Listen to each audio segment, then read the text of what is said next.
Monsieur Ballas, bonjour. Vous êtes Bonjour. intervenu au grand dossier de la protection sociale. Quelles sont aujourd'hui les forces de l'Europe sociale? Les forces de l'Europe sociale, c'est son histoire d'abord. C'est-à-dire le fait d'avoir prouvé qu'on pouvait concilier un haut niveau économique et en même temps un haut niveau de protection sociale. C'est aussi des forces concrètes. C'est un espace où il y a de la démocratie, même si elle est parfois menacée, où il y a donc du débat public, des syndicats, du partenariat social, des organismes comme le vôtre qui existent, où on réfléchit et on essaie de produire. Mais ces forces aujourd'hui sont faibles, c'est la réalité, parce que l'Europe a été profondément bousculée, déstabilisée à la fois par la mondialisation depuis 30 ans, mais aussi par la crise de 2008. Et donc on sent bien cette tentation du retour à une stricte souveraineté nationale pour résoudre les problèmes sociaux. Je crois que c'est un piège, parce que la compétition entre des États redevenus totalement souverains au niveau national n'amènerait que plus de dumping social, n'amènerait que de la compétition entre les salariés et les travailleurs eux-mêmes. Donc il va falloir maintenant une contre-offensive, j'allais dire, et il faut que les gens qui sincèrement croient que l'Europe sociale peut se faire le prouvent.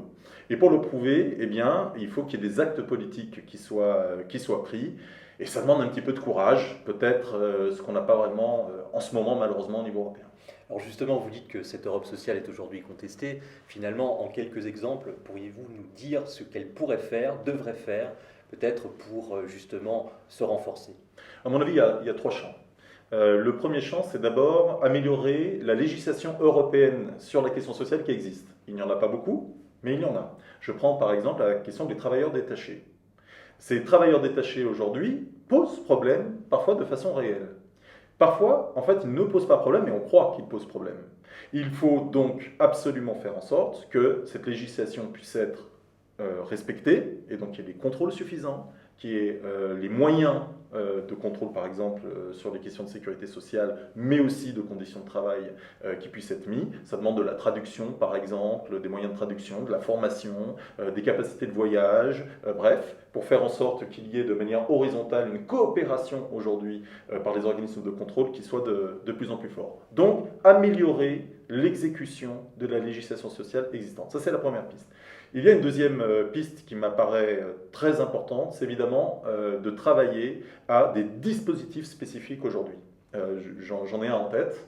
Je crois que si en 2008, nous avions eu un dispositif d'assurance chômage, ça veut dire quoi? Un fonds d'assurance chômage pour les pays en crise, le temps qu'ils passent la crise. Il ne s'agit pas de construire un système d'assurance chômage au niveau européen, mais d'un instrument conjoncturel, comme ça existe aux États-Unis d'ailleurs.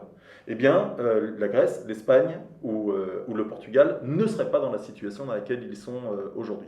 Donc il y a là des instruments qui n'existent pas aujourd'hui, où ça peut être dans la lutte contre la grande pauvreté ou la précarisation de la jeunesse. Voilà, il y a des instruments aujourd'hui qu'il faut construire ou améliorer.